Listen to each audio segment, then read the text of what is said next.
Sin filtro, por Mitre. 18 minutos pasan de la 1 de la tarde, ha vuelto Bonello a la mesa de operaciones, con el bache justo, el silencio exacto, el delay perfecto. Que las vacaciones, viste, que te cambian la cara, está Le como cambian la cara a renovado. la gente, El sí, pelo está se lo cambió porque se lo cortó. Está lindo. Está bien, relajado. Bueno, estamos en HD, Wichi. Claro, estamos en www.mitrehd.com.ar. También estamos, si te querés comunicar, a través del email lo podés hacer, lanata@radiomitre.com.ar, a través de Twitter, @radiomitre. Bien, hay 2 detenidos por robo al Banco Macro en Santa Fe. ¿Qué? Increíble el robo, ¿no? ¿Por qué? No, por las características de cómo fue cuando entraron. Primero que no usaron armas, no hicieron ningún daño, pero cuando entraron, y que estaba el guardia privado. Querían en realidad sacar el ¿cómo tesoro, se llama el ¿no? tesoro? Exacto, pero no pudieron y por eso se llevaron cosas de las cajas de seguridad que tienen un seguro de $50.000, pero se calcula que lo que había ahí era entre 5 y 7 millones de dólares, con lo cual la gente a la que le robaron Se quiere matar. se debe querer matar, exactamente. Pero lo increíble, por ejemplo, como un dato de la organización de esto, es que al guardia que estaba en ese momento de guardia, justamente cuando va a un lugar que es por donde entraron, porque escuchó un ruido, lo que hacen es lo atan, pero además le muestran fotos de la familia del guardia entrando y saliendo de su casa. Ah, mirá, no sabía eso. O sea, la organización Se del había robo inteligencia se había hecho una antes. inteligencia previa al punto de saber quién era el guardia que iba a estar y de qué manera lo podían anular, por lo menos pareciera sin violencia, porque lo que se nota en este robo es que no hubo violencia. Estuvieron 9 horas adentro del banco, redujeron a 2 guardias, sacaron saquearon las cajas de seguridad, 77 cajas. Es lo que decía Geura, ¿no? Un botín calculado en $7 millones. En línea de teléfono está Javier Vigo Leguizamón, que es abogado especialista en derecho bancario, representante legal de algunas de las víctimas del robo. Jorge Lanata le habla, ¿qué tal? ¿Cómo está? ¿Cómo le va la nota? ¿Qué dice? Bien. El tema es así, ¿no? La responsabilidad legal de los bancos sobre las cajas es de $50.000, no más. No, eso es lo que los bancos consignan en los contratos que firman con sus clientes. Pero la jurisprudencia ha extendido esa responsabilidad porque se entiende que cualquier cláusula que limite la responsabilidad de acuerdo al artículo 37 de la Ley de Defensa del Consumidor es inoponible y puede ser considerada abusiva. Quiere decir de que eso es un límite que tiene el banco, pero no el límite que aceptan los jueces. Y justamente acá la discusión es cómo hace la gente para probar lo que tenía ahí adentro. ¿Cuáles serían considerados en un proceso de este tipo elementos objetivos de prueba como para reclamar por determinado monto? Bueno, hay que partir de lo siguiente. En primer lugar, que quien alquila una caja de seguridad tiene algo valioso para depositar en ella que no podía dejar en su casa. Esa es la primera presunción. A partir de allí, como uno difícilmente pueda tener una prueba directa de lo que colocó dentro del cofre, el criterio jurisprudencial es amplio y se basa en indicios, en pruebas indirectas, en presunciones. Por ejemplo, si usted depositó joyas allí, usted puede demostrar a través de fotografías que familiares suyos las tuvieron colocadas en determinados acontecimientos familiares, puede presumirse que naturalmente una joya de valor usted no la deja en su casa, sino que la coloca dentro de un cofre. Si usted celebró una operación de venta de un auto o de una casa, en los días previos a que ingresó a la caja de seguridad, que se le va a figurar de acuerdo al registro de ingresos y salidas, también puede presuponerse que usted depositó el importe allí. En uno de los casos que yo estoy asesorando, felizmente fui consultado con anterioridad porque era una entidad, y el consejo que nosotros dimos profesionalmente fue elaborar actas notariales donde se consignara el importe que el cliente iba a depositar en el banco, y los escribanos acompañaron a ese cliente hasta las puertas del banco, hasta el ingreso a la bóveda, y constataron que empezaba a depositar.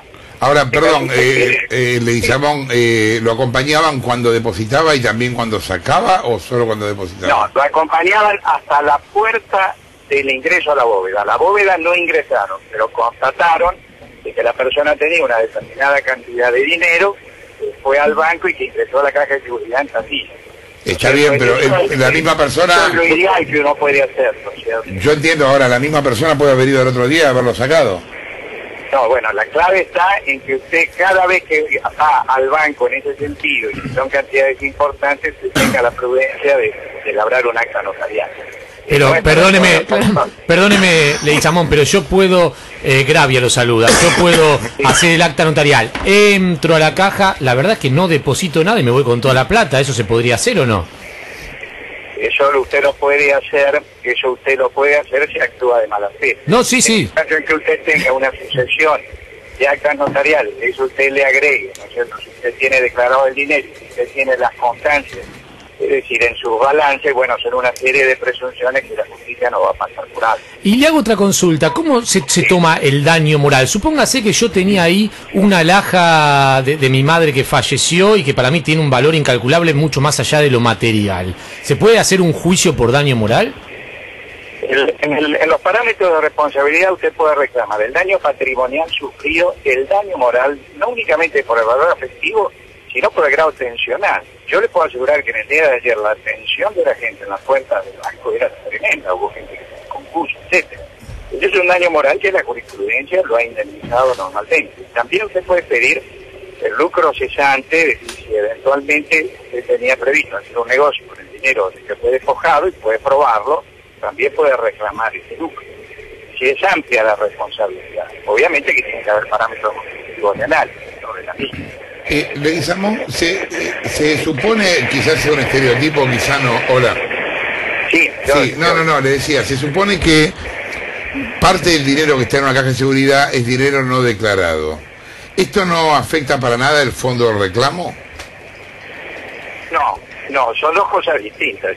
Un problema es el problema impositivo que puede tener el cliente con la fiabilidad, si lo reclama o no, ¿no es cierto? Y otra cosa es el derecho que tiene a reclamar la devolución de lo que significó.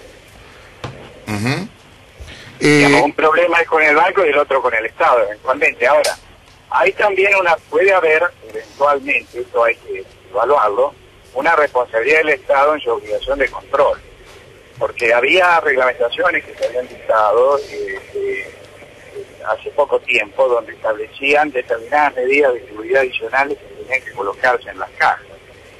La justicia deberá determinar en ese caso si se tomaron o no esas prevenciones. Claro, y si se prolongó el plazo, si era razonable que el Estado, en el clima de inseguridad existente, prorrogara el plazo para implementar esas medidas, ¿no?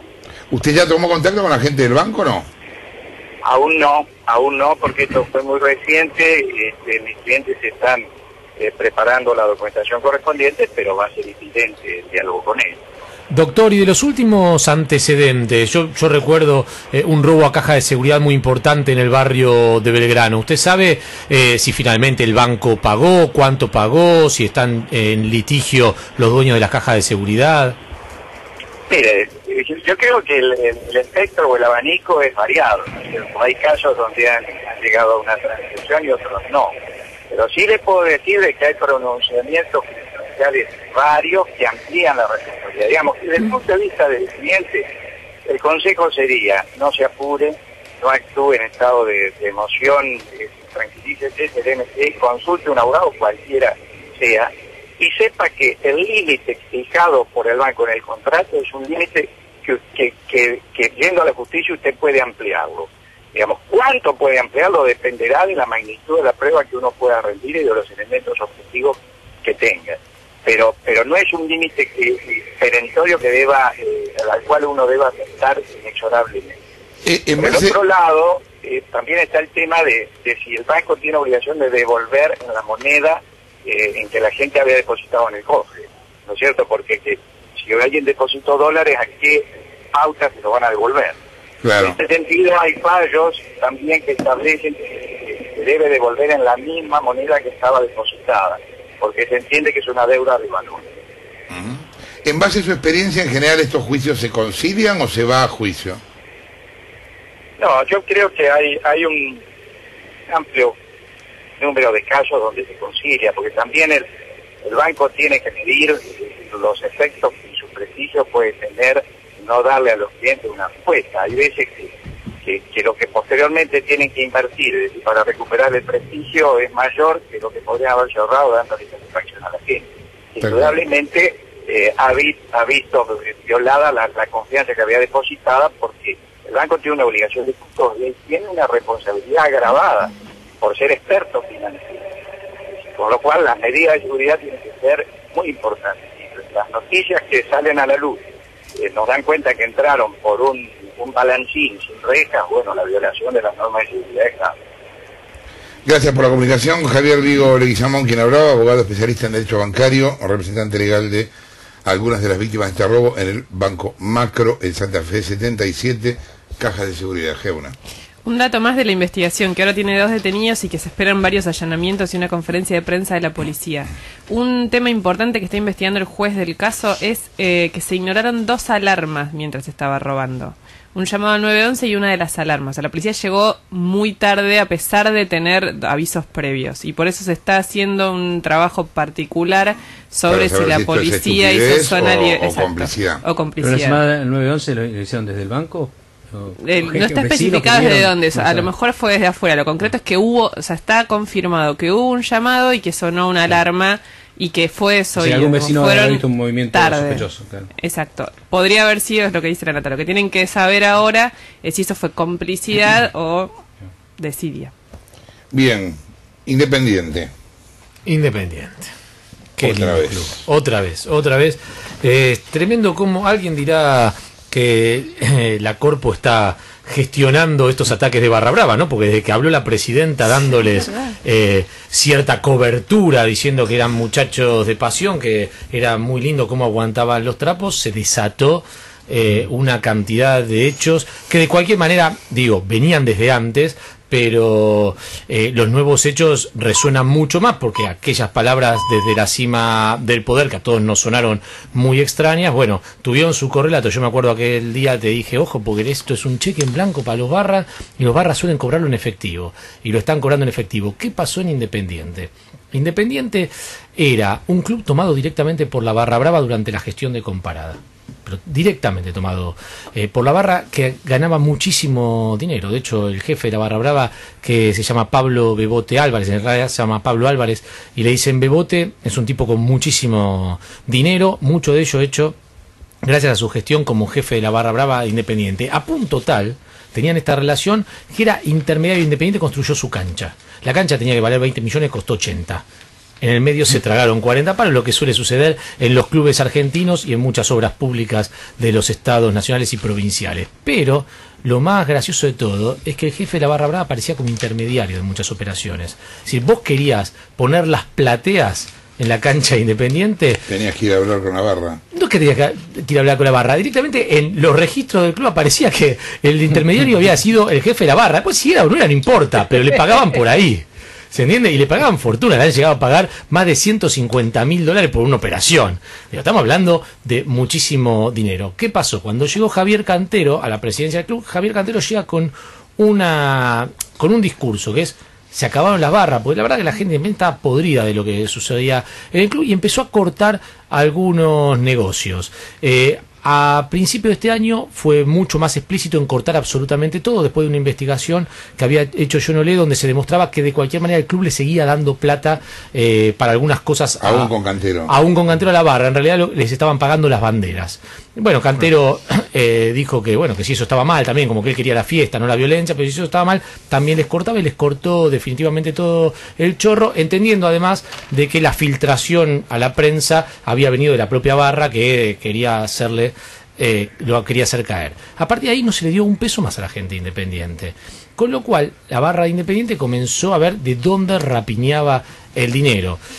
En la época anterior, cuando estaba Álvarez, era tanto lo que se llevaban del club que entonces tenían bien dividido el negocio. Entonces a los de la zona, por ejemplo de Avellaneda, les tocaba hacer el tema de los trapitos y se las llevaban ellos. ¿Por qué? Porque a Álvarez no le interesaba. Una cosa, ¿cuánta guita les puede dejar lo de los trapitos? Y calculaba 50 pesos por auto. Allá en la cancha no había menos de 30. ¿Te cobran 50 mangos cada coche? Sí, claro. Allá en la cancha no había menos de 35.000 personas. Ponele que haya habido, estacionado, por dar una cifra muy pequeña, 5.000 autos. Bueno, hacé la suma y ya verás cuánto dinero se recauda por fecha solo en ese rubro. ¿Qué era lo que tenían antes? Un arreglo, como yo me llevo tanto del club, para mí, para la primera línea, bueno, entonces tengo como los negocios repartidos. Bueno, ese puesto de choripán lo maneja el grupo que viene de Quilmes, eso maneja lo que viene de la Villa del Monte. Ahora eso se cortó. Como se cortó, la jefatura quiere agarrar de donde sea. Entonces ayer fueron a cobrarle a los trapitos. Y el jefe de los trapitos dijo, yo tengo el arreglo con la policía, ya le pago a la policía, a vos no te debo nada. Dicho esto, se trenzaron le pegaron al jefe de los trapitos, salió el hermano, que es el que está detenido, el hermano del jefe de los trapitos, de una casilla, con un arma, y valió al jefe de la barra brava Independiente, que está en estado crítico, y a otros 2 barras más.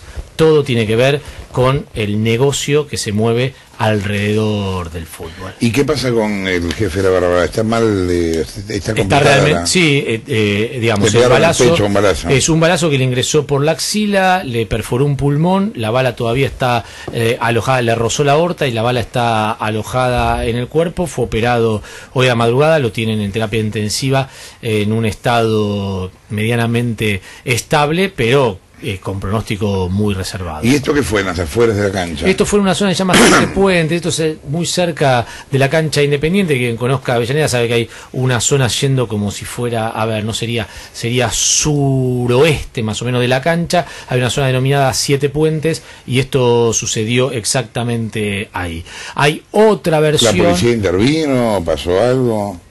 No, la policía no solo no intervino, sino que a Loquillo lo balearon casi cerca de las 10 de la noche. A las 11 de la noche la policía dio un parte de que el operativo de seguridad había salido perfecto. ¿Eso es la primera de Avellaneda? Eso es, sí, la primera y la segunda de Avellaneda, que tienen, digamos, justo el límite territorial en la zona de Siete Puentes. Veremos cómo termina. ¿Y más allá de los heridos hay detenidos o algo? Hay un detenido que es supuestamente el que disparó, el que uno de los testigos, el hermano del jefe de los trapitos. Claro, dijo que ese fue la persona que disparó. Veremos qué es lo que dice. El hermano del jefe de los trapitos estaba por ser indagado ahora a la tarde, así que veremos qué es lo que dice él. Había otra versión de un testigo que decía que directamente fue a tirarle un tiro a Loquillo, que no es que salió a defender a su hermano, sino que fue a pegarle un tiro directamente a Loquillo en medio de esta interna de Barra Bravas. No tuvimos respuesta, dijo José Manuel de la Sota. José Manuel de la Sota, el gobernador de Córdoba, dijo que le pidieron abandonar el 82% móvil. Mirá vos, se le dio vuelta a la historia. Lo que está, recordemos lo que está pasando, que hoy era la famosa audiencia entre Córdoba y La Nación por el reclamo. ¿Qué es lo que pasó? Hay un reclamo en su momento, hace unos años firmaron un acuerdo con Nación porque Córdoba mantenía, en vez de pasar su caja al ANSES, mantenía su caja propia con el compromiso de la Nación de hacerle aportes anuales si se adaptaban al sistema tal cual se estaba planteando. En ese contrato, la Nación pagó hasta 2010, 2009 y 2010, y 2011 y 2012 no depositó más nada. Con lo cual de la Sota está pidiendo que le depositen ese dinero, por eso fue a la Corte. Que son 1.040 millones de mangos. Esto obligó a que tuvieran que postergar los aumentos de los jubilados. Exacto. 6 meses, que los venían haciendo mensualmente. Exactamente. Entonces ahora están en la Corte, porque esta audiencia tiene, más allá del tema jurídico que está en discusión, un altísimo tono político, porque básicamente la Nación no tiene ninguna gana de darle a la Sota nada, porque se presentó como un posible candidato para 2015. No dejan que vayan al gobernador del partido, imagínate, le van a dar 1.040 millones de mangos. 40 millones de mangos. El argumento de Nación es que ellos no cumplieron con la adaptación, el argumento de la Sota es que ellos no cumplieron con el contrato al no pagar la plata. El que va a decidir es las audiencias que se hacen en la Corte, que es un método que viene utilizando esta nueva Corte, en general tratan de justamente juntar a las partes, que se pongan de acuerdo en un punto en común. Se esperaba que esto en este caso no pasara y según lo que estamos recibiendo ahora, que está hablando de la Sota a la salida, no pasó. Lo que llevaría, que los que finalmente decían cómo se reparte este tema, es la Corte Suprema en un fallo. Bien, ayer hablábamos en el programa de tele del tema de la Tupac. Yo estoy bastante indignado con toda esta historia. Sí, yo también me pareció... Realmente escuchar llorar a Milagro Sala en la radio de Liberty, en la radio de los porteros, es como que me terminó de agotar toda esta historia. Esta cosa de que la Tupac nunca está, ¿no? Nunca tiene nada que ver con nada. Cuando le pegan a esta gente, lo reconocen solo cuando aparecen en el tape. Antes decían que no. Ahora muere un tipo, asesinan a un tipo, no muere un tipo, asesinan a un tipo y resulta que quien lo asesina es un miembro de la organización y ellos dan vuelta a toda la historia y dicen que era víctima de la organización, cosa que después pasamos por la televisión anoche, el testimonio de la hermana de Condorí, diciendo que no tenía nada que ver con nada. La hermana del muerto. O sea, es un testimonio bastante incontrastable. Bueno, ¿qué es lo que parece? Que la Tupac vende desalojos de terrenos ocupados en inmobiliarias. O por lo menos algunas organizaciones pertenecientes a la Tupac. Y como prueba de esto, ayer mostrábamos un papel donde le cedían a Marcos Guerra la finca que la agrupación Titi Guerra intentó ocupar en Humahuaca, el hecho que terminó, como te decíamos, con un muerto. Hoy esto se iba a presentar como prueba, vamos a ver si se hizo o no. Alejandro Nieves, auditor general de la Nación, está en línea de teléfono. ¿Qué tal, Nieva? La Nata le habla, ¿cómo va? ¿Qué tal? Buen día, la Nata, buenas tardes. ¿Qué novedad hubo en la causa? ¿Se aportó finalmente esto como prueba?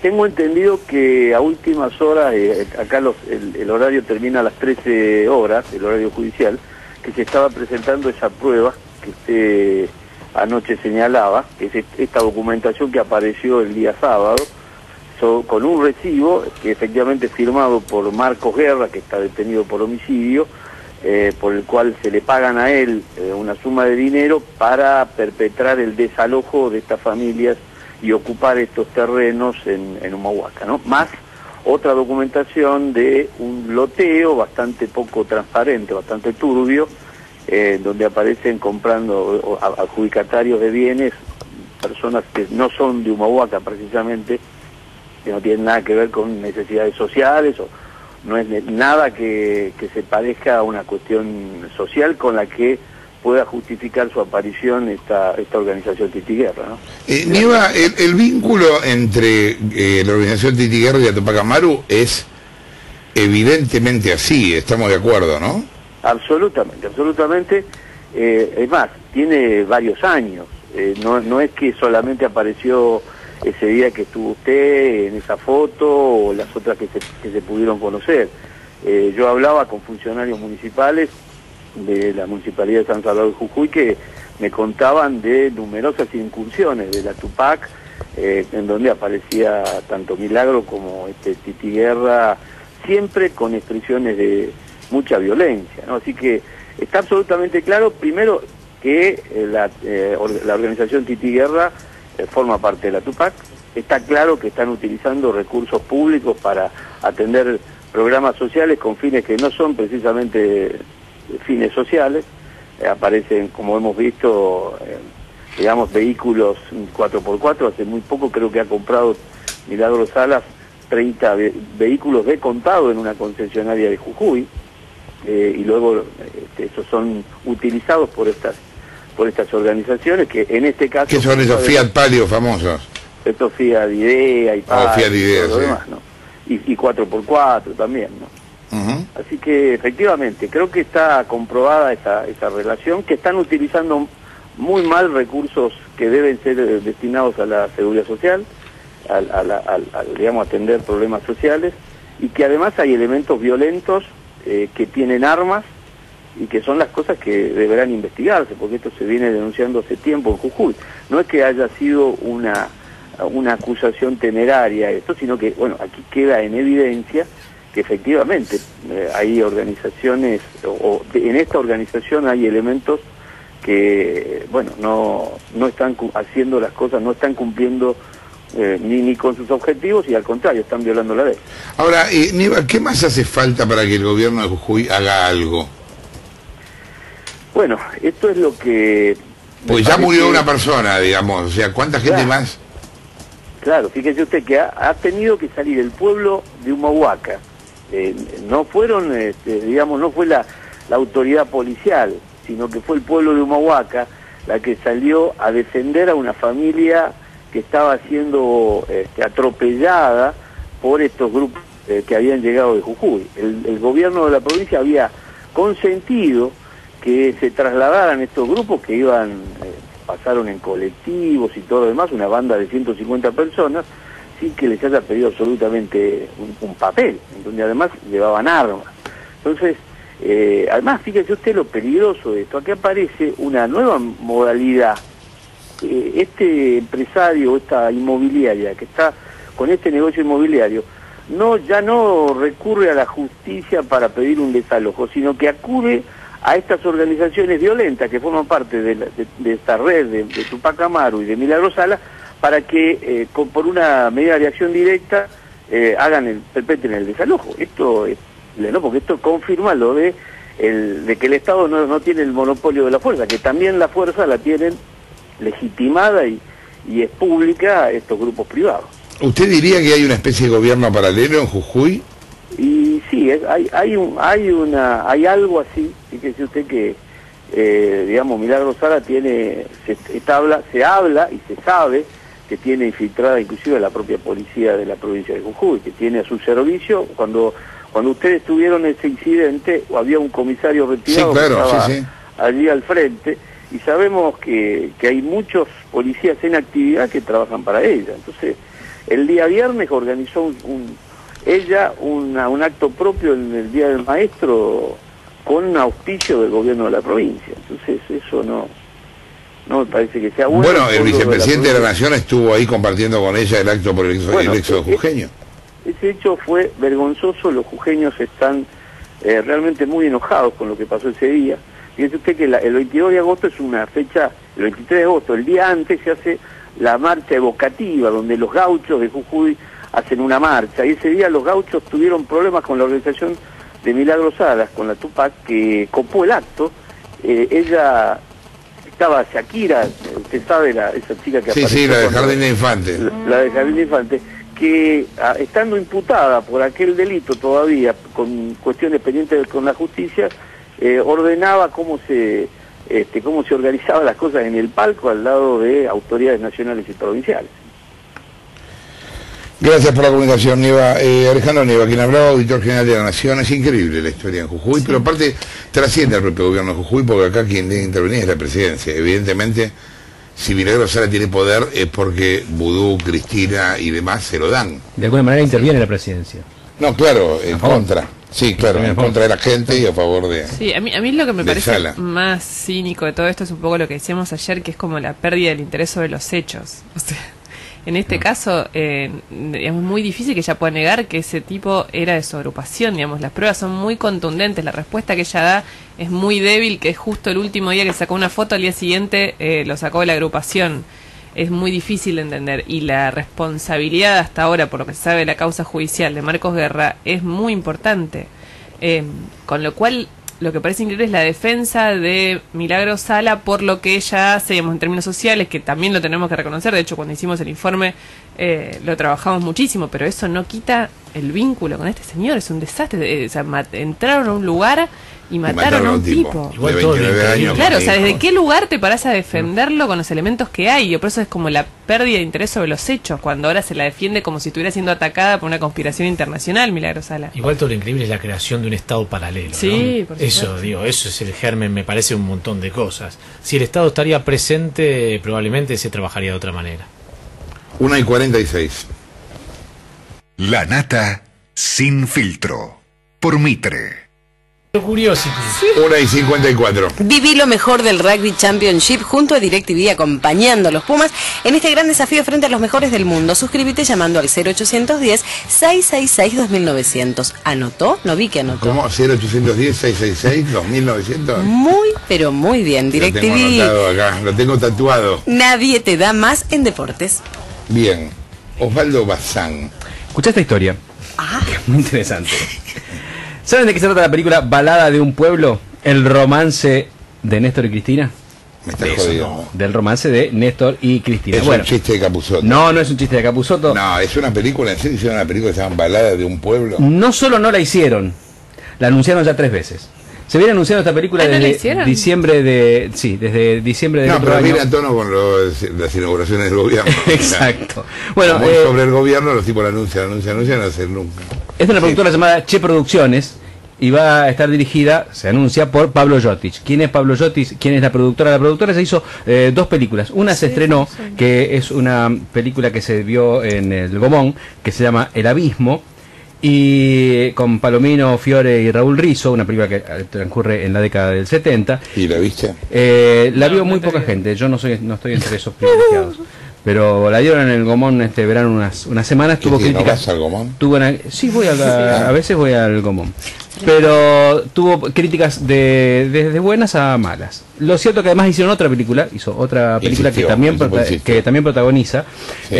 con Gerardo Romano, Federico Lupi, Anabel Cherubito y el recientemente fallecido Adrián Jospe, que se llama Cuatro de Copas, que está a punto de estrenarse y que tiene una particularidad. Ahí trabaja por primera vez en cine Ricardo Ford. Bien, lo cierto es que sí, es la película Sí, donde va a estar Ford. perdón, ¿puedo hacer una digresión? Sí. Que Ricardo Ford hizo una versión del musical de Jesucristo Superstar. Sí, también lo clavaban. Bueno, vamos a Dicen que hablar. ¿Dónde hizo eso? En su programa de televisión. Yo no Sí. lo vi, pero dicen que fue memorable. Sí. Después de compararse Respetuosa, ¿no te das cuenta? Sí, la verdad es que Después de un comparar- hereje, en principio un hereje, porque Ricardo Ford para mucha gente es Dios. Exactamente. ¿ok? El tipo que ha llegado al mundo del espectáculo gracias a su Perdón, talento, perdón. comparó el a su asedio. Vi una trayectoria. foto y me En su Años. programa comparó el asedio de los periodistas a Vicuña y a Pampita con el que él sufre habitualmente. Bueno, pero hablemos ya de la película de la que estamos por hablar, que es Balada de un pueblo. Una película que en su momento, o sea, la historia está basada dijo el director, la historia está basada en el amor y el compromiso que ellos tuvieron por este país para lograr eso, para lograr lo que lograron, Sí. hay que amarse demasiado. Y eso es lo que queremos contar en Balada para un pueblo. La voy a ir a ver Pero para, ahora. si dos personas se aman demasiado, ¿eso significa que aman mucho al pueblo? Puede llegar a ser una película de culto, ¿eh? Sí, Obvio. efectivamente, según lo que dijo el director. Lo cierto es que además, bueno, el director, su papá murió hace poco, su papá había sido militante toda la vida del justicialismo, y parece que una de las últimas cosas que dijo cuando ya estaba muy mal es Néstor Kirchner. Entonces él lo tomó como una ¿Qué fue idea. lo que dijo? Perdón. Papá, no te rías, el tipo se murió, boludo. No, no está bien, pero ¿qué fue lo que dijo Néstor Kirchner? Sí. Kirchner. Una de las Sí. últimas cosas que dijo fue el nombre de Néstor Kirchner y era una etapa en la que no se coordinaba bien él, así que fue como un legado para mí, dijo el director de la película, que cuando estuvo filmando esa con Ford en el sur, estuvo en Calafate y le dejó una carta a Cristina anunciándole que quiere que, esto fue el año pasado, que quería que Cristina viera el guión antes de filmarlo, pero esto fue el año pasado, pero este año, Lo hoy, que hace la gente por un subsidio. acaba Es impresionante. su productora informó otra vez de que el proyecto, Sí. dice, se está aproximando el rodaje. Se anuncia para el primer semestre del año que viene. Sí. Falta un Está montón. presente. ¿Se sabe Bueno. quiénes van a ser de Cristina y de Claro, Néstor? eso Bueno, es lo que más en me la- Andrea del interesa. Boca hace En de la Cristina información de diciembre del año pasado, y se Andrea decía- del Boca hace de Néstor. en la información del año pasado de diciembre se decía que ya estaba elegida la actriz, que todavía no lo iban a decir. En la información que llega hoy dice otra cosa, dice que están charlando con diversos actores. Oh. Pero además, dice, van a hablar cuáles fueron las consecuencias de adaptaciones y devoluciones de la gente para cada una de las medidas que tomó el gobierno, pero no solo las pasiones serán mostradas, sino también los rencores, los odios de aquellos que no quisieron o no pudieron ver el cambio que Ahí se aparecemos nosotros. avecinaba. También ellos serán mostradas. Hubo una investigación previa, según anuncian hoy, que para tener un guión que, si bien la película es una ficción, la historia tenga un tinte lo más real y cercano a lo sucedido posible. Pero si bien Pablo Llotis, el encargado de dirección, ya tiene el guión, ya lo tiene, o sea, anuncia No que lo ya lo podemos- tiene, no lo podemos- no se podemos acceder convoca al y se guión. sigue convocando a quien haya tenido una historia que crea que merezca ser contada, que pueda sumar a esta historia. O sea, el guión está abierto para quien quiera. Vamos a empezar a filmar del primer semestre del año que viene y seguramente ya está el afiche. El afiche. ¿Cómo ya está la ficha y hicieron la película? No sé. Bueno, está bien, es una aproximación. En la ficha son como dos camas feos, con la cara de Néstor y de Cristina, muy, muy jóvenes, ¿no? Y dice Balada de un pueblo, en un tono sepia, un film de Pablo Llotich. Una pregunta ¿Venden cortita. entradas con anticipación? No, todavía no, pero supongo que ya que está en etapa de preproducción, podés ayudar en la producción, podés poner guita. La primera Comprar, película, comprar el pollo en el pozo. Claro, comprar el pozo, comprar las películas del pozo. Claro. ¿Por qué no? la película que le habían encargado Eso, a Caetano. eso iba a No, preguntar. esa No se pusieron de acuerdo, se pelearon con Caetano y se Pero fue. no, porque lo está está haciendo haciendo otra persona. efectivamente la directora de Juan y Eva, Que es una la buena ex esposa directora. de Cosia. Pero no se Ahora, pusieron de acuerdo porque Caetano estaba haciendo una versión personal. Y sí. No se pusieron de acuerdo, efectivamente, quería tener el último corte y los productores le dijeron no, el último corte lo tienen los productores. Entonces él, sin hacer ningún escándalo, dijo, bueno, yo me retiro del proyecto, no es lo que yo pensaba, me voy. ¿Sí? Pero ¿y qué pasó que todavía? Porque ya pasó un tiempo largo, ¿no? Bueno, pero deben seguir consiguiendo material cada vez. Está bastante avanzado, ya está a punto de terminar. Pero Ah, que era un se lo- documental, ¿no? Es un documental, Sí, es un sí, documental. es un documental armado con todas imágenes que la gente tenía suyas de Néstor en toda su vida. Se hizo algo. Se hizo una con las convocatoria y cada fotos vos, si vos también. tenías Que vos habías podías fijado mandar. alguna vez, que yo qué, podías mandar y Caetano estaba haciendo como un guión con eso, Claro. solo con las imágenes. Eso fue lo que en su momento se paró, pero después la película continúa. Y le está dirigiendo esta señora que es la mujer de Cosa. La ex La ex. esposa de... Pero de es Cosa. buena directora. de Sí, cine, sí, ¿Qué hizo? Eva y Juan. Juan y Eva. Que está muy bien esa película, dice. No la vi. ¿Vos la viste? Es una película así, otra película más con Eva, digamos. En los 80 todas las actrices argentinas querían ser de Eva. Ya se les fue ese sueño, porque ya todas la hicieron. No hay hasta Ana Más Ferreira hizo de Eva. No, Ana Ay, Ferreira no mentira. hizo. Sí, ¿En el serio? teatro. Sí, en el teatro. Ay, ¿en Ana serio? Ferreira es negra. Bueno, Claro. Le pueden poner. Ahora no. se bueno, a puede- esa actriz hacía de blanca. Bueno, pero más o menos. Bien. ¿Qué? Nada. Bueno, Balada de un pueblo entonces, el romance de Néstor y Cristina, anunciado el rodaje Próximamente. hasta algún julio del año que momento viene la van a y hacer, después la está vemos. bien. Ok. Están ansiosos, ¿no? 2 minutos. Sí, yo estoy yendo para allá. Dale. 2 minutos pasan de las 2 de la tarde. A esta hora Mitre informa primero. Presenta Amargos Marolio. Sin filtro. Por Mitre. 1408, Taringa a juicio oral por la descarga no autorizada de archivos. Los hermanos Matías y Hernán Botbol y Alberto Nakayama, que son los creadores del sitio, están acusados de facilitar la descarga de archivos sin autorización, concretamente 29 obras jurídicas, 12 libros de computación y una serie de archivos de música. Hernán Botbol está en línea de teléfono. ¿Qué tal, Hernán? Jorge Renata que te habla. ¿Cómo estás? Hola Jorge, un gusto. Todo Gracias, bien. Jorge, igual. Bueno, contanos, ¿cómo está la situación de ustedes? Bueno, la situación es igual que hace un año más o menos, es cuando se dictó por primera vez el procesamiento de esta causa que describías vos, y las noticias que fueron dándose a conocer progresivamente fueron siempre referidas a este mismo tema, que obviamente cuando se dicta un procesamiento hay varios pasos dentro del mundo jurídico que deben darse, y estas noticias que hay son sobre esos pasos.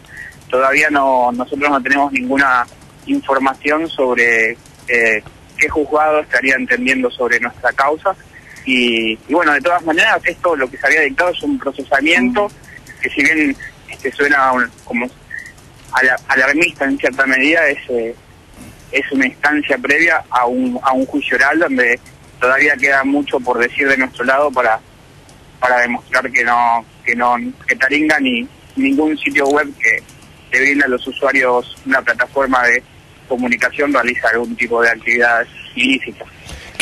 ¿Hay antecedentes de este tipo de procesos en Argentina o lo están tomando ustedes como caso testigo, digamos?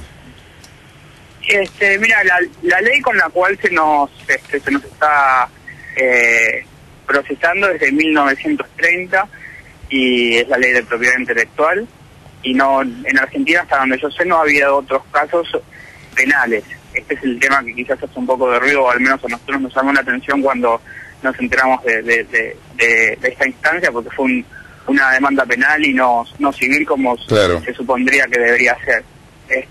Así que dentro de lo penal me parece que no. Dentro de lo civil sí hay muchos buscadores, empresas de e-commerce y demás están con bastantes demandas, y esto es un poco porque no hay una legislación en Argentina que acompañe la expansión, el crecimiento que está teniendo Internet hoy aquí en todo el mundo, y que sin dudas va a ser el futuro, si no es que ya lo es.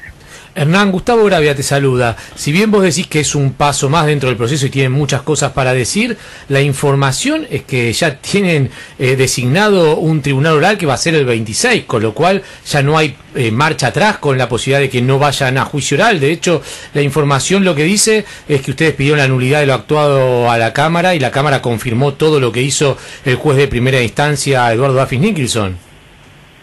Bueno, mira, esa es información que nosotros no tenemos y o sea, no nos llegó ningún notificado respecto a eso. No sabemos si es algo que realmente sucedió o alguna información que alguien entendió de alguna manera y la está publicando así. A nosotros no nos llegó ninguna notificación y por ende no podemos decir que haya pasado. Y de todas formas, una vez que se determina el juzgado y las partes son notificadas, hay una instancia donde se puede hacer unos mecanismos legales y jurídicos para decidir si se va a seguir o no con el juicio. ¿Qué está pasando en el mundo con estos procesos, Hernán? ¿Cómo está fallando la justicia en general?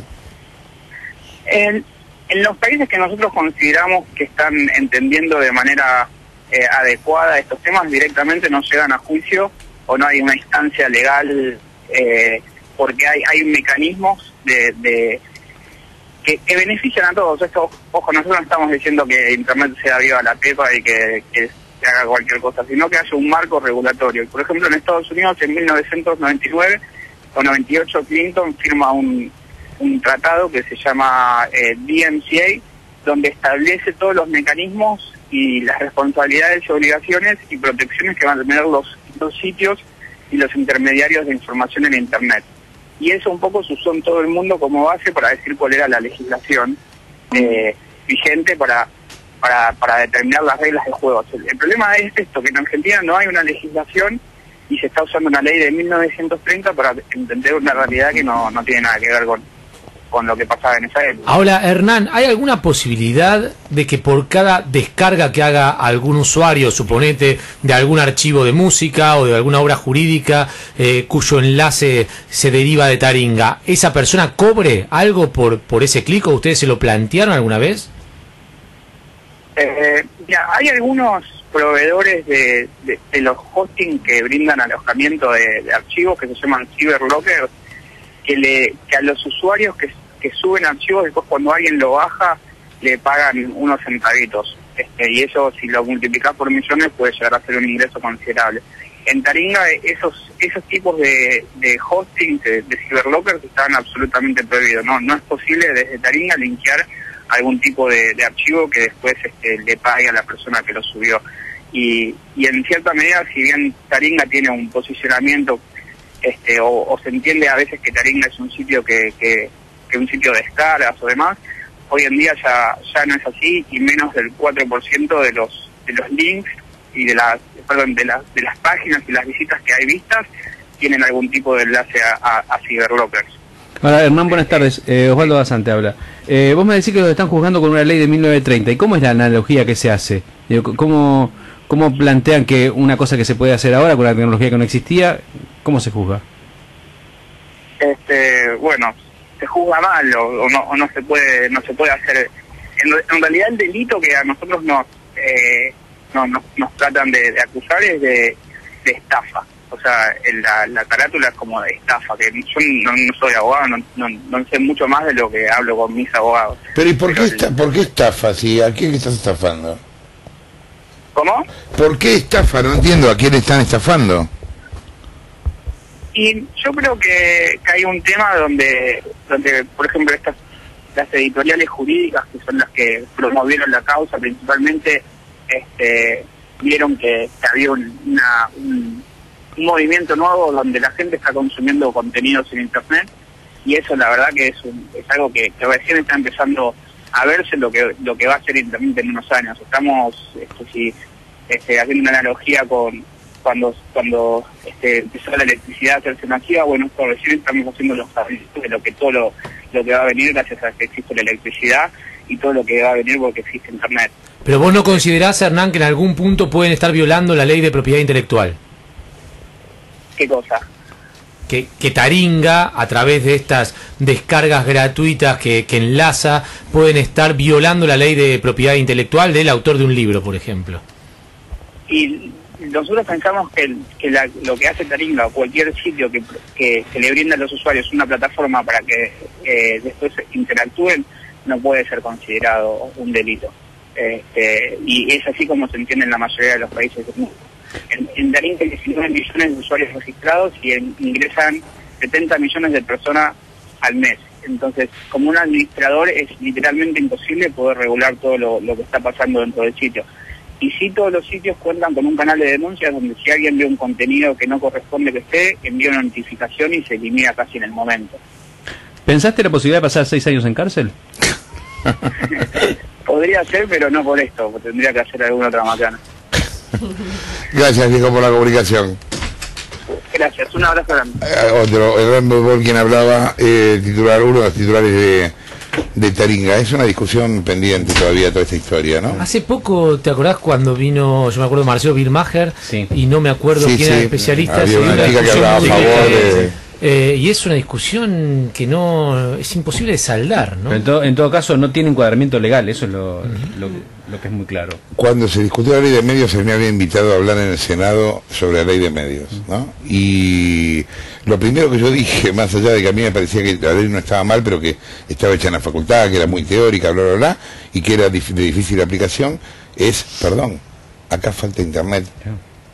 Y todos se miraron como diciendo, uy, pero ya era tarde, o sea, vamos a hablar de la ley de medios de acá a los próximos 20 años o 30, si no pensás en no internet, podés no hablar de internet. Igual yo creo que para mantener el espíritu de internet tiene que tener la menor cantidad de regulaciones posible. Ahora, algunas tiene que tener, es evidente. Lo que pasa es que hay un... pero juzgar una realidad del 2012 con leyes de 1930... No, evidentemente es ridículo, sí, claro. Bueno, contábamos que se había dado vuelta, no sé si dado vuelta en versión de las otras. En realidad hay quienes lo esperaban, ¿no? Que la Corte finalmente le dijera que no. ¿Cómo fue la historia, Gebra?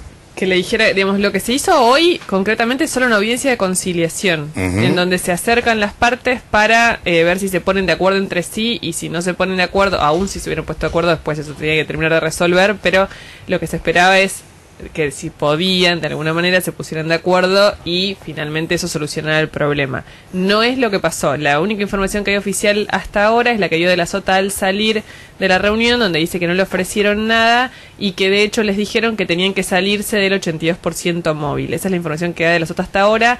Todavía no hay información. Ahora, ¿eso no es contradictorio con lo que la propia Corte dijo de mantener el 82% móvil? No, bueno, pero eso es lo que no lo que dijo la Corte, ojo, es lo que le dice Nación. O sea, lo que hace la Corte en esto es es como una mediación, las mediaciones... O sea, la Corte no falla, la Corte media en este caso. No, va a fallar, pero antes de fallar, es como una mediación que en un caso más chiquito... Una mediación que fracasó. Podríamos decirlo, sí, claramente, no, digamos, no es que en ese momento se iba a resolver, pero si en ese momento se ponen de acuerdo, después se resuelve. Bueno, no se pusieron de acuerdo. Es una mediación a la que no se medió, porque las dos partes mantuvieron su posición. Exacto, por el lado de la Nación fueron vos y Lorenzino tal cual estaban convocados, por el lado de la Sota fue de la Sota con un equipo bastante grande de gente. Él al salir de una conferencia de prensa y dijo esto, que no le habían ofrecido nada, digamos, pagarle lo que le debían y que le dijeron que debería salirse del 82% móvil. Osvaldo Giordano es presidente de la Caja de Jubilaciones de Córdoba, esta línea de teléfono. ¿Qué tal, Giordano? Laranta le habla. Hola, ¿qué tal? Muy bien. Bueno, su impresión sobre esto que pasó. Sí, lamentablemente, digamos, volvimos a escuchar un poco más extenso el spot publicitario con el cual se nos contestó luego de 1 año y medio de espera al cumplimiento de un convenio. Efectivamente se hizo un gran esfuerzo de preparación de esta reunión, hubo muy buena predisposición de varios de los miembros de la Corte a los fines de acercar posiciones, pero por el lado del Gobierno Nacional hubo un planteo muy general, mención de cosas que tienen poco que ver con este conflicto, que es simple y concreto, y que, bueno, hicieron tomar la decisión de considerar que esta audiencia de conciliación no conducía y por lo tanto fuerza a la Corte a tener que terminar mediando o decidiendo sobre este conflicto. Una cosa, Giordano, ¿no es el 82% no es obligatorio por ley? Sí, en rigor, de lo que se trata es un convenio que firmó Córdoba en el año 2009, justamente en el anterior gobierno de Córdoba, luego de un conflicto que llegó a la Corte en una audiencia de conciliación parecida a la de hoy, y que fruto del acuerdo que se llegó en esa audiencia, digamos, después de ese conflicto, bueno, se saldó la deuda pasada y se firmó un nuevo convenio. En ese nuevo convenio se estableció una cuota que tenía que pasarle la Nacional a la Caja de la provincia de Córdoba y un compromiso de Córdoba de avanzar en un proceso de armonización. Córdoba cumplió, es decir, es la provincia que más ha avanzado en la armonización. Por ejemplo, en Córdoba rigen las mismas edades de retiro que a nivel nacional, las pensiones, en la mayoría, digamos, de los aspectos es la provincia que por lejos más ha hecho en esa materia, y de manera imprevista, en el año pasado, digamos, comienzo del año pasado, deciden sin previo aviso dejar de enviar esta cuota mensual. El anterior gobierno de Córdoba hizo sistemáticos reclamos sin tener respuesta. El nuevo gobierno, a partir de diciembre, siguió en la misma tónica, digamos, bajo la esperanza que un cambio de administración podría hacer cambiar de actitud, y sin embargo, con mucha paciencia, digamos, mucha vocación de diálogo, se terminó, digamos, sin poder resolverlo y bueno, llevando el conflicto a la Corte.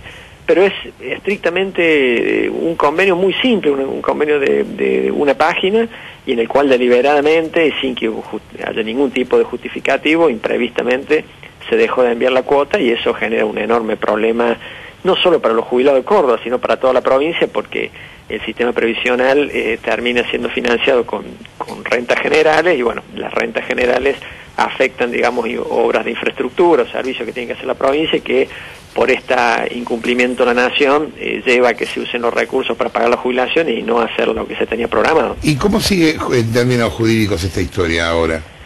Bueno, se notó una vocación, insisto, de varios miembros de la Corte de tratar de no tener que inmiscuirse en ello, es decir, que las partes llegaran a un acuerdo, y creo que ellos llegaron a la conclusión de que no había disposición de la nación a nada, es decir, a que claramente colocar a Córdoba en una situación de discriminación, porque a las provincias que transfirieron su caja le está cubriendo el déficit, a muchas provincias que no transfirieron su caja y no han hecho los avances que ha hecho Córdoba en armonización, caso Santa Cruz, caso Entre Ríos, caso Chaco, también le envían recursos, y a Córdoba no, es decir, es clara la discriminación.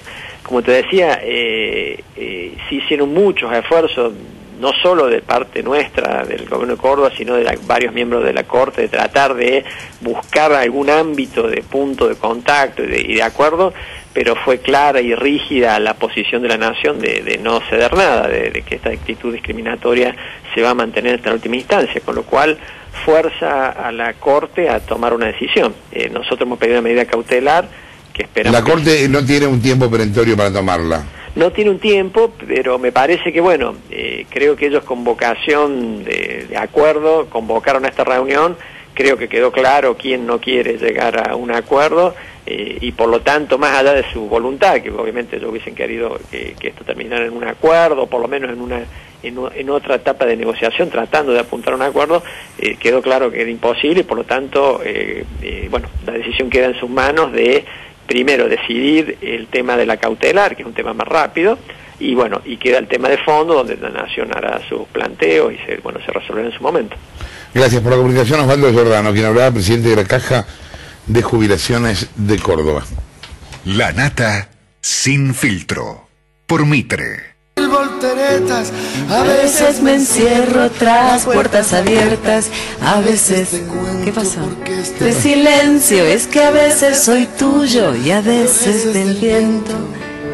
Acá canta, ¿viste? En la televisión se hace la modosita. Falta a mí es cantar en televisión. Te juro que pienso por Concepto amplio que tenés del verbo cantar. Yo creo que las tenés que llevar a ti. Basta de boludeces y sacarlas de acá. Y sacarlas de acá. A la tele, dale. Esto es un hombre. Esto. Te miro y a veces te dejas. Yo creo que será digo... Te lavas la boca. No, él se la lava. Vamos a dedicarle esta hermosa pieza musical a nuestros amigos de Dos Escudos. Cuando quieres pasar un buen momento, a música de Alejandro Sanz y algo rico de Dos Escudos, es la combinación perfecta para una noche de amor, inolvidable, maravillosa. Acordate, cuando le quieras pedir un taxi, llama a Radio Taxi ya. Cuando ya te rompió las bolas y decís, nena, andate. Nene, no, llamas al taxi ya te lo expliqué. No, ¿qué nena? Que mi Nene, amiga anda a tu Fernanda casa. Nicolini escribió un libro con Mercedes Halfon que se llama Te pido un taxi. Te pido un Sí, pero taxi, tenía que comer primero. 4904-1010, y acordate, cuando quieras llamar al otro, agarrá tu Motorola, ¿sí? Porque la producción se comunica con smartphone de Motorola. Gracias, Motorola. Cuando nadie... No la parada, ya está. Cuando nadie... Un día que no viene y ya viene con energía. Es la demostración categórica que hay que laburar 4 días por semana. ¿Viste? Que es lo que queríamos demostrar. Tenemos. Muy impactado por el repudio del gobierno nacional al crimen de Luis Condorí en Humahuaca. Me estás jodiendo. Sí, porque no dijeron nada. Ah, por eso. Es muy impresionante. Por la falta de repudio. Claro, por el silencio absoluto. Sí. Porque además te impresiona la repetición de la conducta. Es decir, permanentemente han hecho siempre lo mismo. Cada vez que hay una muerte que directa o indirectamente se debe a alianzas políticos de ellos, a grupos fomentados por ellos, La respuesta de Cristina y de todos es el silencio. No, el silencio y en muchos casos no el silencio. No sé si la reivindicación, porque no lo fue, pero el apoyo al grupo. En el caso o sea, todo el aparato de propaganda del gobierno le dio espacio a Milagro Sala para que llorara como Andrea del Boca en el velorio de Néstor. Y encima que mintiera diciendo que Condorí había sido militante de ellos. O sea, es una vergüenza lo que pasó. Sí, y después vos ves, bueno, es un tema recurrente, pero para mí es un tema sobre el cual hay que insistir, el silencio de todo un sector que se reivindicaba muy sensible frente a cualquier violación a la vida hasta la llegada del kirchnerismo, artistas, intelectuales, periodistas, y cuando ahora la muerte, la difusión de una muerte, de un asesinato, le afecta al proyecto político que ellos apoyan, se callan la boca. A mí me... No, es peor, es lo que decimos hoy, no solo se callan la boca sobre el crimen, sino que salen a defender a Milagro Sala como si fuera víctima de una conspiración que apunta contra ella. Y es como no tener ganas de ver nada. Porque, digamos, en este caso los elementos son muy concretos de los vínculos de él con Milagro Sala, y los argumentos que ella dio también son muy débiles. Ahora, siempre hay fotos, cuando matan a Ferreira aparece una foto del asesino de Ferreira con vudú. Cuando matan a este muchacho, pero aparece la imagen con no importa, pero siempre los asesinos están cerca. Van a la peña de vudú, sí, claro. Van al acto del éxodo jujeño, siempre hay dando vueltas, hay asesinos, son los barra bravas que arman los actos de no sé dónde, siempre hay asesinos cerca. Hay una cosa que el que no quiere verla no la ve, está perfecto, cada cual ve lo que ve, pero hay una cosa como pesada. Ese es lo loco, no es que cada cual ve lo que ve, acá se murió un tipo. No podés no verlo. Esto no es una cuestión de opinión. No es que vos estés con el gobierno o en contra. Había un pobre pibe, 29 años, Condorí, que no le importa a nadie, ¿me entendés? Porque murió en la Loma del Orto, es jujeño y a nadie le calienta. Pero esta es la locura que está pasando. Que esto es susceptible de opinión. Y no es susceptible de opinión. Se murió. O sea, algo hay que hacer con eso. Y encima, esta mina miente diciendo que era un militante de ellos. Y vos lo viste anoche por la tele. Sí, sale la hermana del tipo. Ahora la hermana del tipo diciendo que no. O sea, no sé qué más hace falta. Ahora, vos fíjate el doble estándar. Cuando se produce lo de Fuente Alba, que el gobernador era Sovich, la reacción del arco político, progresista, etcétera, es masiva. Kirchnerista y no kirchnerista. ¿Por qué? Porque le tocó a Sovich. Cuando le toca a Milagro Salas, es mucho menor, porque hay un sector muy importante que es el, entre comillas, progresismo kirchnerista, el sabatelismo, por decirlo muy ambiguamente, o la gente que se identifica con las ideas de Fito Páez, que se callan la boca. Es decir, la muerte de Fuente Alba vale, ¿por qué? Porque el asesino respondía a Sovich. La muerte de Condorí no vale. Cuando instalaron desde el principio esta cosa de las dos caras de la verdad, y hay una cosa que es la verdad y otra cosa distinta que también es la verdad, y me parece que dejaron afuera que no siempre las cosas tienen dos verdades. Digo, no siempre hay dos verdades. A veces hay 8 y a veces hay una sola, y la mentira nunca es una cara de una verdad. Es una mentira. Digo, es como muy básico, pero como empezamos, como se desarmó desde lo básico, digo, me parece que eso es esta escalada, que llegás a decir, bueno, está bien, es un muerto, pero no lo comentemos. Habría que ver. Y además es muy impresionante el mecanismo de, en el momento que alguien dice, hay un muerto, ojo, este es un grupo apoyado y financiado por el gobierno, ojo, esto es lo mismo que pasaba en otras épocas, enseguida te dice, como vos lo decís, vos ya sos parte de una conspiración y entonces ya no sos creíble. Si no lo decís, no lo decís. Y si lo decís, no sos creíble. Y entonces el muerto en esa discusión se lo que no importa, vamos a discutir los efectos de la muerte de alguien, no importa quién. Una locura. Yo hoy por ejemplo, yo puse en Twitter, si nadie repudia, todos los fascinerosos, como el que mató a Ferreira o el que mató a Condorí, que están viendo, dicen, mira, nadie repudia. Entonces no es tan costoso. Va a haber nuevos muertos, porque ya lo vimos en estos años. Lo mínimo que te decían era, ¿te pareces a Carrió? Entonces la discusión ya tendría que yo decir, mira, no me parezco a Carrió, y el muerto desapareció. Ya estás hablando de si yo me parezco a Carrió o no. Entonces todo el tiempo es cómo hacer para que el muerto no aparezca, para que el muerto desaparezca del debate, que el debate sea Clarín, que el debate sea no sé, las corporaciones, pero no el muerto, o las contradicciones de la nata, o las contradicciones de, no sé, o la tapa de noticias, pero el muerto no. Me pone un humor, pero ni te digo el humor que me pone, un humor bárbaro. En fin. Me hace decir que te duele la cabeza. Y sí, me duele la cabeza. ¿Puedo decir que podés hacer algo para levantarme el humor? No creo. Vamos a ver. La cabeza. Llevo tanto tiempo conociéndote, siendo tu amigo, siempre contigo y tú conmigo. Pero las cosas han cambiado, algo de ti me ha cautivado. Zumbate a la Cardeus